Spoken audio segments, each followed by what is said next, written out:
Subscribe کیجیے اعظم Islamic zone channel کو اور بیل آئیکن کو دبائیے تازہ ترین اسلامک ویڈیو سب سے پہلے دیکھنے کے لیے۔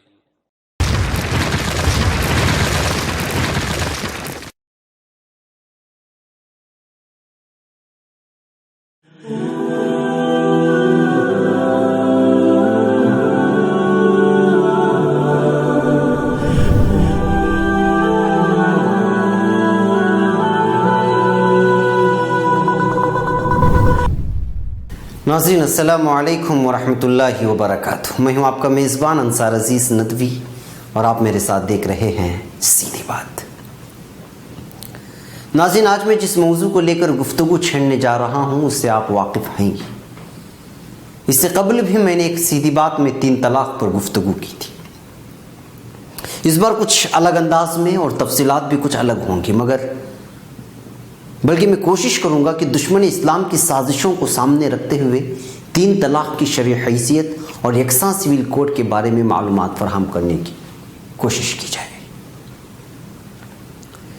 ناظرین، طلاق کا مطلب آپ کو سمجھاؤں اس سے پہلے نکاح کی حیثیت کو سمجھنا ضروری ہوگا۔ نکاح ایک سنت ہے تو دوسری جانب ایک معاہدہ ہے، آپس کا ایک ایسا معاملہ ہے جو سنجیدہ اور قابل احترام ہے۔ اس سنت کی ادائیگی کے بعد 2 دل ملتے ہیں، 2 گھر اور خاندان ملتے ہیں۔ ایسا قابل قدر رشتہ ہے جس سے انسانیت کی تکمیل کا ذریعہ ہوتا ہے۔ بعض دفعہ رشتہ جو سنجیدہ ہوتا ہے میاں بیوی کے آپسی رنجش یا پھر انڈرسٹینڈنگ نہ ہونے کی وجہ سے ختم ہونے کے کگار پر آ جاتا ہے۔ اس کے بہت سارے وجوہات ہیں، یہ الگ موضوع ہے۔ اب جب انبن بن گئی، رشتہ نہیں نبھ رہا، بات آگے نہیں بڑھ رہی، دونوں کے خاندان میں خلیج پیدا ہو گئی ہے، محبت ختم ہو گئی، دونوں کے خاندان کے افراد کے لاکھوں سمجھانے کے باوجود آپسی نباہ نہیں ہو رہا ہے، تو پھر بات آتی ہے طلاق کی اور خلا کی۔ اگر شوہر بیوی سے چھٹکارا چاہتا ہے تو طلاق، اور بیوی چاہتی ہے تو خلا لے گی۔ اس بیچ یہ کہنا کہ جیسا کہ ٹی وی اینکرز بتاتے ہیں کہ عورتوں کا حق مارا جا رہا ہے، اسلام ظلم کر رہا ہے، یہ حق صرف مردوں کو کیوں؟ ہرگز نہیں، عورت کو بھی خلا لینے کا پورا حق ہے، اور کیوں لے رہی ہے اور کیوں طلاق دیا جا رہا ہے اس کا تذکرہ بھی۔ طلاق کا حق مرد کو دینے کے بعد اسلام اور شریعت نے اس کا طریقہ بھی بتایا ہے، عورت کو تنہا نہیں چھوڑا۔ اسلام نے مرد سے صاف صاف کہا کہ کسی بھی وقتی اور ہنگامی ناگواری کے موقع پر طلاق کا استعمال نہ کرے۔ حیض کے ایام میں یا پھر پاکی کے ان ایام میں جب ہم بستری ہو چکی ہو تو طلاق نہ دے، کیونکہ اس طرح کرنے سے عدت کی مدت خواہ لمبی ہو جائے گی۔ سب سے احسن اور بہتر طریقہ یہ ہے کہ عورت کو ایک طلاق ایسی پاکی کے حالت میں دے جس میں ہم بستری نہ کی گئی ہو۔ ایک طلاق کے دینے کے بعد بات نہیں بنتی ہے اور عدت کے ایام گزر جاتے ہیں تو ویسے بھی کہے نہ کہے 3 طلاق کا اطلاق ہو جاتا ہے، اور اگر دوسری اور تیسری طلاق دینا ہے تو الگ الگ طہر میں پاکی کے حالت میں دی جائے گی۔ دوران عدت جب کبھی مرد رجوع کرے گا تو نکاح فسخ نہیں ہوگا، وہ ساری تفصیلات ہیں، تفصیلات طلاق دینے کی۔ مگر آج کل کچھ نام نہاد عورتیں یا کچھ اینکرز یا پھر وہ لوگ جو اسلام دشمنی میں آگے رہتے ہیں اور اسلام کو بدنام کرنے کا کوئی بھی دقیقہ نہیں چھوڑتے، وہ ایک مجلس کی 3 طلاق کو لے کر ہنگامہ مچائے ہوئے اور کہتے ہیں کہ عورت کے حقوق مارے جا رہے ہیں۔ کوئی مرد کسی بھی حالت میں آ کر 3 طلاق دیتا ہے تو وہ لاگو ہو جاتا ہے، کوئی واٹس ایپ میں، کوئی سوشل میڈیا میں، کوئی خط کے ذریعے وغیرہ وغیرہ۔ اور 3 طلاق کے بعد ایک مرد واپس بیوی سے ملنا چاہتا ہے تو اس کے لیے حلالہ کا مسئلہ ہے، جس سے عورت ذات پر ظلم ہے اور یہ قانون نہیں چلے گا۔ یہ علماء کی اپنی کہانی ہے، شریعت اسلام سے اس کا کوئی لینا دینا نہیں، ہم قرآن کا اسلام مانیں گے، علماء کا نہیں، وغیرہ وغیرہ۔ دراصل مسئلہ یہ ہے کہ ہم کو اب دین اسلام مسائل ایسے لوگوں سے سیکھنا پڑے گا جو ٹی وی اسکرین پر چلاتے ہیں، جن کو نہ عربی سے واقفیت نہ قرآن و حدیث سے، کوئی کچھ ملکوں کے قوانین کا حوالہ دیتا ہے اور اسی عقلی دلائل کے ذریعے سے مسلم پرسنل لا کو مٹانے چلے ہیں۔ 3 طلاق ایک ہی مجلس میں 3 طلاق ہی مانی جائے گی، اس کو سمجھنا بھی بڑا آسان ہے۔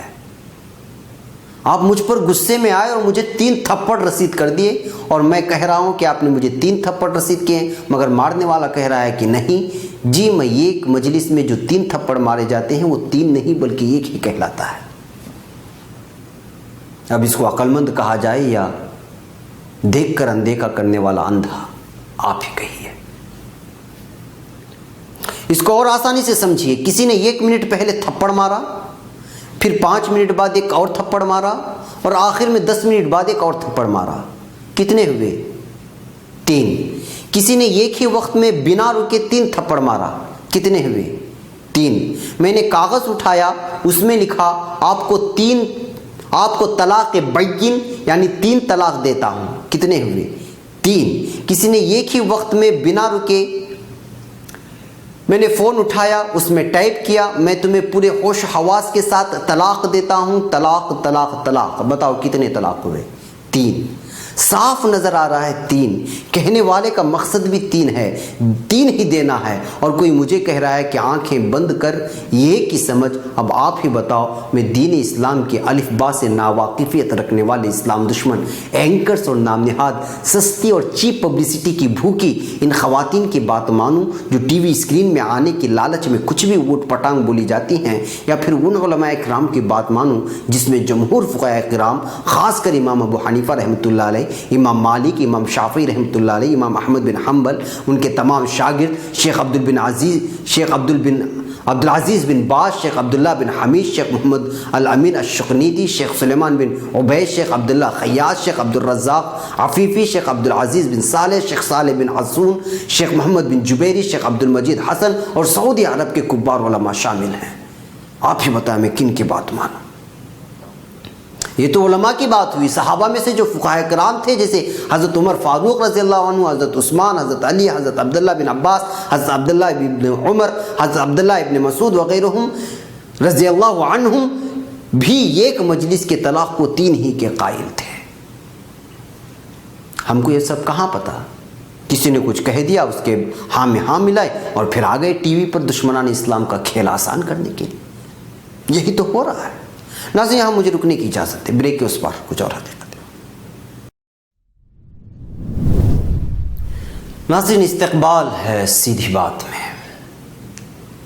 ناظرین، اصل مسئلہ 3 طلاق، حلالہ، تعدد ازواج یعنی 1 سے زائد شادیوں کی نہیں، بلکہ جیسے کئی دانشوران اور تبصرہ نگار الگ الگ انداز میں اس کو دیکھ رہے ہیں اور لکھ رہے ہیں، ٹی وی پر جو تماشا کھڑا کیا جا رہا ہے اور سب کے سب ایک ہی رٹ لگائے ہوئے ہیں کہ عورت کے ساتھ ظلم ہو رہا ہے، دراصل خواتین کے ظلم کا پلو پکڑ کر ایک مخصوص ذہنیت کے لوگ اور اس کے حکمران مسلمانوں کو ان کے شعائر سے دور کرنا چاہتے ہیں۔ مسلم پرسنل لا بورڈ نے متحدہ پریس کانفرنس میں اس کی پول کھول دی کہ طلاق کے راستے یکساں سول کوڈ کے نفاذ کا راستہ کھوجا جا رہا ہے، جس کو ہندوستانی مسلمان کبھی برداشت نہیں کرے گا۔ ناظرین، جو خواتین کے ظلم کی رٹ لگائے ہوئے ہیں، چلیے ان سے ایک سوال کرتے ہیں۔ جس دنیا کی انسانیت نے عورت کو انسان سمجھنا ہی چھوڑ دیا تھا، پیدا ہوتی زمین میں زندہ درگور کی جاتی تھی، خاتون کے ساتھ جس دور میں باندی اور لونڈی سے بھی بدتر سلوک کیا جاتا تھا، اس مظلوم عورت کا ہاتھ تھامنے والا یہی مذہب اسلام تھا۔ عورت کی زندگی کو جلا بخشنے والا یہی مذہب اسلام تھا، اس کو اس کے حقوق دلانے والا یہی مذہب اسلام تھا، مرد کے برابر کھڑا کر کے اس کے حقوق کا اعلان پوری دنیا میں کرنے والا یہی اسلام تھا۔ بھلا بتائیے، اس دنیا کو عورت کے حقوق کا درس دینے والا مذہب اس کے ساتھ ناانصافی کرے گا؟ ہرگز نہیں۔ 3 طلاق کو لے کر واویلا کرنے والے اینکرز کو ان خواتین کی زندگیاں کیوں نہیں نظر آ رہی جو لیو ان ریلیشن شپ میں رہتی ہیں، پھر مرد اس کو بنا شادی بیاہ کے استعمال کرتا ہے اور چھوڑ کر نکل جاتا ہے؟ ان عورتوں کے آنسو اس میڈیا کو کیوں نظر نہیں آتے کہ کئی ہزار عورتیں اپنے مردوں سے طلاق کا انتظار کر رہی ہیں، مگر شوہر نہ طلاق دیتا ہے اور نہ وہ عورت دوسری شادی رچا کر زندگی گزار سکتی ہے، سال ہا سال تنہائی کی زندگی بتانے پر مجبور ہے۔ یہ بھی تو میڈیا دکھائے۔ خواتین کے حقوق کی بات کرنے والی کو وہ مزدور عورتیں کیوں نہیں نظر آتی جو دیہاتوں سے شہر آتی ہیں، مزدوری کرتی ہیں، اس کا شوہر شراب پی کر کہیں پڑا ہوتا ہے، زنا بالجبر یعنی ریپ کی وارداتوں میں دن بدن اضافہ ہو رہا ہے۔ سب قوانین لاگو کیے جانے کے باوجود کیا اس پر قابو پایا جا سکا ہے؟ آج خواتین کی آزادی کے نام پر خواتین کا استحصال ہو رہا ہے۔ ایک دکان کا مالک خاتون کو اس کی صلاحیت کی وجہ سے، اس کی پڑھائی کی وجہ سے کام اور نوکری پر نہیں رکھتا، بلکہ اس کی خوبصورتی کو دیکھ کر دکان پر ملازمت دیتا ہے کہ اس کو دیکھ کر گاہک آئے اور اس کی دکانداری کرے۔ بھلا بتائیے کہ کیا یہ خاتون کی عزت ہے؟ یہ دنیا کے لالچی انسانیت خاتون کی آزادی آزادی آزادی کا رٹ لگا کر دیواروں کے پوسٹروں میں، ٹی وی کے اشتہارات میں، اخبارات کے پنوں میں عورتوں کی عریاں تصاویر پیش کر کر کے صنف نازک کی عزت کی دھجیاں اڑا رہے ہیں۔ مجرا کرے تو عیب، وہی ٹی وی میں میوزک کے جھنکار پر ناچے تو فیشن۔ مجرا کرے اور ریڈ ایریا میں کھڑی ہوئی عورت عیبدار، بدبودار، سماج کے لیے کلنک، اور وہی call girl, bar girl, live in relationship fashion ہے۔ ارے کب تک ہم انگریزوں کے نام دے دے کر اپنی ہی عورتوں کو سماج میں بے عزت کرتے رہیں گے؟ نام بدل جانے سے حرکتیں نہیں بدلتی۔ جن لوگوں کو اپنی بیوی کے حقوق، بیٹیوں کے حقوق کا پتہ نہیں، گھر کی بہو بیٹیوں کے حقوق کا جن کو خیال نہیں، وہ دنیا کو بتانے چلے کہ 3 طلاق سے خواتین کے حقوق مانے جا رہے ہیں۔ نہیں، اس سے خاتون کو اس ذہنی و جسمانی اذیت سے چھٹکارا دیا جا رہا ہے جو شوہر اس کے ساتھ رہنا نہیں چاہتا۔ خلا کے ذریعے عورت کو اس کا حق دیا جا رہا ہے کہ شوہر کے ساتھ خوش نہیں تو پھر اپنا راستہ لے لے۔ بہترین زندگی کا گزارا اس وقت ہوتا ہے جب میاں بیوی کی دلوں کا ملن ہو، آپس میں ایک دوسرے کو سمجھنے کی سکت رکھتے ہوں۔ شوہر ایک طرف نہ جانے کیا سوچ رہا ہے، بیوی پتہ نہیں کس تکلیف سے گزر رہی ہے۔ ایک ساتھ رہ کر پل پل مرنے سے بہتر ہے کہ علیحدگی اختیار کرے۔ مرد ہو یا عورت، اپنی اپنی زندگی شان سے اور اپنی مرضی سے جیے۔ طلاق واقعی وہ عمل ہے جس سے اللہ ناراض ہوتا ہے، مگر انسان ہی کے بھلائی اور خیرخواہی کے لیے اس کی اجازت دی گئی ہے اور اس کا طریقہ بتلایا گیا ہے۔ یہ نظام حیات 1400 سال سے چلا رہا ہے، اس میں کسی قسم کا رد و بدل نہیں ہوا، مگر انسان یہ قانون بناتا ہے اور کچھ سالوں میں اس کو ترمیم کرتا ہے۔ یہ قانون اللہ کا ہے، ایک نظام حیات اللہ کی جانب سے نازل کردہ، اور دوسری جانب ایک انسان کا قانون ہے، عوام کا بنایا ہوا، دانشوران کا بنایا ہوا۔ کیا بھلا ان دونوں میں کوئی ملاپ ہو سکتا ہے؟ کیا ان دونوں میں کوئی برابری ہو سکتی ہے؟ ہرگز نہیں۔ دنیا کی کوئی بھی شے جیسے بلا مقصد پیدا نہیں کی گئی ہے، اس کا کوئی نہ کوئی فائدہ ہوتا ہے۔ اسی طرح اسلام کے نظام حیات میں بظاہر ہماری کوتاہ نظری کی وجہ سے متعدل انصاف پر مبنی نہ لگے، مگر اس میں انسان کی بھلائی اور اس کی خیرخواہی پنہاں ہے، اس میں حکمتیں پوشیدہ ہوتی ہیں۔ دراصل یہ سمجھنے کی بات ہوتی ہے۔ 4 شادیوں کو لے کر واویلا مچایا جاتا ہے۔ اسلام میں 4 شادیوں کا حکم نہیں ہے کہ کرنا ہی ہے، وہ تو صرف اجازت ہے، مگر جا کر تفصیلات نکالیے۔ 2 شادیاں کرنے کے لیے دونوں بیویوں کے ساتھ برابر کا انصاف کرنا ضروری ہے، بصورت دیگر اس کی اجازت نہیں۔ اور ویسے بھی اس چھوٹ کا کون استعمال کر رہا ہے، جبکہ دیگر ادیان میں دوسری شادی کی اجازت نہ ہونے کے باوجود دھڑا دھڑ شادیاں ہو رہی ہیں۔ چونکہ ہندو ایکٹ کے تحت یہ شادی منظور نہیں کی جاتی، تو پھر اس کو قانونی شکل دینے کے لیے اسلام بھی قبول کیا جا رہا ہے۔ تو سوچنے کی بات یہ ہے کہ اسلامی نظام حیات سے عوام کو راحت ہے یا پھر مسائل ہیں؟ کسی کے کہے پر نہیں، خود اپنی ضمیر کی سنیں، بات سمجھ میں آ جائے گی۔ جی ہاں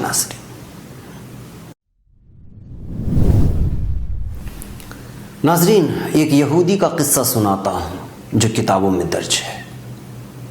آپ تو جانتے ہیں کہ یہودی تو ازل سے اسلام دشمن ہے، تو ایک یہود مسلمانوں کو قرآن سے بدزن کرنے کے ارادے سے نکلا اور راستے میں ایک مسلمان تاجر سے ملاقات کی، اور باتوں باتوں میں کہنے لگا کہ قرآن میں متشابہات والی آیتیں ہیں متشابہات یعنی ایک ہی آیت بار بار آتی ہے. ایسی کئی آیتیں ہیں جن کا مفہوم ترجمہ سب ایک ہے. تو ایسے آیتوں کو نکال کر کیوں نہ ایک قرآن بنایا جائے. وہ مسلمان تاجر بغور باتیں سنا اور کہا کہ ٹھیک ہے، مگر اس سے پہلے ایک کام کرنا ہوگا ہم کو. یہودی نے کہا جی ہاں کہو کیا کام ہے. کہا کہ ہمارے جسم میں بھی کئی سارے ایسے اجزاء ہیں جو دو ہیں اور دونوں کا مقصد ایک ہی ہے. جیسے دو ہاتھوں میں سے ایک ہاتھ، دو پیروں میں سے ایک پیر، دو آنکھوں میں سے ایک آنکھ، دو کانوں میں سے ایک کان وغیرہ. یہ سب نکال دیں. ایک عام مسلمان تاجر کی زبانی یہ جواب سن کر وہ یہودی دم بخود ہو گیا اور وہاں سے رفو چکر. تو ناظرین یہی حقیقت ہے کہ دنیا کے کسی بھی خطے میں آج حکمران الیکشن میں کچھ وعدے کر کے آتے ہیں مگر وہ پورے نہیں کر پاتے، اور ساتھ الیکشن کا بھی زمانہ آ جاتا ہے. کئی سارے ایسے مسائل سامنے آ جاتے ہیں جس سے حکومتیں بدنام ہونے کی کگار پر آتی ہیں. تو تب ان کے پاس یہ کہ ہتھیار رہتا ہے کہ عوام کا دھیان اصل مقصد سے ہٹایا جائے، اور یہی یہاں ہندوستان میں ہو رہا ہے. یکساں سول کوڈ کی نفاذ کا ایک مکروہ ترین منصوبہ ہے، ساتھ ہی حکومت کی ناکامیوں کو بھی چھپانا ہے تو ایک شوشہ چھوڑ دیا. مگر ہندوستانی مسلمان تو ہندوستانی مسلمان ہے. وہ اپنی دھرتی کے ساتھ جتنی محبت اور قانون کا پالن جس حد تک کرتا ہے اسی طرح مذہبی شعائر کو بھی گلے سے لگاتا ہے. اور سب سے بڑی بات، بلکہ پوری دنیا سن لے اس بات کو، ہندوستانی مسلمان آج اس لیے پوری دنیا کے مسلمانوں کے مقابلے صبر آزما اور امن پسند اس لیے ہے کہ وہ ابھی تک اپنا ناطہ علماء ائمہ کرام مدارس اسلامیہ سے جوڑا ہوا ہے. جی ہاں اس کی بہت بڑی تعداد ان پڑھ ہے مگر وہ علماء کرام کی مانتا ہے. وہ اپنی منمانی نہیں کرتا، وہ اپنی طرف سے جہاد کی تشریح نہیں کرتا، وہ اپنی طرف سے کسی بھی اسلامی نام رکھنے والے تنظیموں سے نہیں جڑتا، کیونکہ اس کا ربط علماء کرام سے، اور یہاں کے علماء ان کو جہاں اسلامی شعائر سے باندھے رکھتے ہیں وہیں ان کو بتاتے ہیں اسلام کا اصل مطلب کیا ہے. مگر کچھ نام نہاد خواتین، کچھ بھگوڑے قسم کے دانشور اور خود ساختہ تھنکرز، کچھ اسلام دشمن اینکرز لگاتار ان کو نشانہ بناتے رہتے ہیں. اس سے کچھ بھی فرق نہیں پڑتا. مولانا علی میاں رحمۃ اللہ علیہ نے صاف اعلان فرمایا تھا کہ ہم صاف اعلان کرتے ہیں اور ہم چاہتے ہیں کہ آپ بھی اعلان کریں کہ ہم ایسے جانوروں کی زندگی گزارنے پر ہرگز راضی نہیں جن کو صرف راتب اور تحفظ چاہیے کہ ان کو کوئی مارے نہیں. ہم ہزار بار ایسی زندگی گزارنے اور ایسی حیثیت قبول کرنے سے انکار کرتے ہیں. ہم اس سرزمین پر اپنے اذانوں اور نمازوں کے ساتھ رہیں گے، بلکہ ہم تراویح اور اشراق و تہجد تک چھوڑنے کے لیے تیار نہیں ہوں گے. ہم ایک ایک سنت کو سینے سے لگا کر رہیں گے. ہم رسول اللہ صلی اللہ علیہ وسلم کی سیرت کو سامنے رکھ کر ہم ایک ایک نقش بلکہ کسی نقطے سے بھی دستبردار ہونے کو تیار نہیں. یہ مولانا علی میاں رحمۃ اللہ علیہ کا اقتباس. ناظرین یکساں سول کوڈ کی بات کی جا رہی ہے، یہ اتنا آسان نہیں جتنا کہا جا رہا ہے. بار بار یہ مسئلہ اٹھا اور پھر اس کی اپنی پیچیدگیوں کی وجہ سے ٹھنڈے بستے میں چلا گیا. آخر کہاں تک یکسانیت لانے کی کوشش کریں گے بتائیں تو صحیح. کیا ہندو میرج ایکٹ کے تحت یا پھر نکاح کے قوانین کے تحت شادی کا قانون ہوگا؟ 90% معاملات میں تو یکساں قانون ہے، جسے بچہ مزدوری، نابالغوں کی شادی، کئی سارے جرائم میں یکساں قانون ہے. کیا یہ سب جرائم ختم ہوئے؟ نہیں، بلکہ دن بدن اضافہ ہو رہا ہے. کیا 3 طلاق ختم کر دینے سے اچانک عورتوں کو سارے حقوق مل جائیں گے؟ طلاق کی رٹ لگانے والے دنیا کو رپورٹ کیوں نہیں دکھاتے جس میں سب سے زیادہ طلاق دینے والوں کی تعداد ہندو اور دیگر مذاہب کے لوگوں کی ہے؟ دراصل غلطی ہم مسلمانوں کی ہے کہ 1-2 طلاق کے مسئلے پیش آتے ہیں، کوئی اٹھ کر ایک مجلس کی طلاق دیتا ہے، کہیں یکا دکا واقعات پیش آتے ہیں، پھر ان کا استعمال وہ لوگ کرنا شروع کر دیتے ہیں جو اسی طاق میں رہتے ہیں کہ کہاں سے اسلام اور مسلمانوں کو گھیرا جائے اور نشانہ بنایا جائے. پھر ان کے اشاروں پر ناچنے لگ جاتے ہیں. سوچیے آج ہمارا حال ایسا ہو گیا کہ ہم کو دین اسلام کی باتیں چلانے والے اینکرز جس کو بات کرنے کا سنس نہیں، اور کچھ ایسے دانشور عورتیں اور اداکارائیں سمجھانے نکلی ہیں جن کی ساری زندگی اسلامی شعائر سے دور گزری ہیں اور جن کا کوئی بھی رشتہ نہیں شعائر اسلام سے. سوچنے کی بات ہے. جی ہاں ناظرین، وقت ہو چلا ہے. آخر میں صاف صاف سن لیں، اسلام ایک مکمل ضابطۂ حیات کا نام ہے۔ اس میں مکمل نظام زندگی ہے جہاں ترمیمات کی اجازت دیتا ہے۔ وہاں علماء اور فقہاء کرام نے ترمیم کی اور اس کو عوام کے سامنے لایا، مگر کچھ بنیادی اسلامی شعائر اراکین وہ ہیں جس پر ترمیم نہیں ہو سکتی، جس پر جمہور علماء کا اتفاق ہو گیا سو ہو گیا۔ جس قدر احادیث کو، فقہی اصول کو، قرآن کی تفسیر کو، آیات کے شان نزول کو سمجھ سکتے تھے سمجھے، اور ہمارے سامنے ہر چیز کو صاف صاف بیان کر کے رکھ کر چلے گئے۔ ہم ان کی سوچ اور تصور تک اور ان کی دانائی کی حکمت اور پھر اخلاص و تقوی تک نہیں پہنچ سکتے۔ ہم پر ذمہ داری یہ ہے کہ ان علوم کو بحفاظت اپنے اگلی نسلوں تک پہنچائے، اور اپنے نسلوں کو بھی وصیت کرے کہ اسی طرح وہ اگلی نسلوں کو پہنچائے، کیونکہ جس تیزی کے ساتھ دشمن بھیس بدل کر، نام بدل کر آ رہا ہے، اس میں ہر کوئی پھنس سکتا ہے۔ مسلم پرسنل لا نے جو دستخطی مہم چھیڑی ہے، اس کو حالیہ دنوں میں واجب سمجھتے ہوئے حصہ لیں اور دوسروں کو بھی شریک کرائیں، تاکہ یہ پیغام پوری دنیا میں جائے کہ شریعت کے ساتھ چھیڑ چھاڑ کسی صورت بھی ہمیں برداشت نہیں۔ ناظرین، وقت ہو چلا، یہاں رکنے کی اجازت۔ السلام علیکم ورحمۃ اللہ وبرکاتہ۔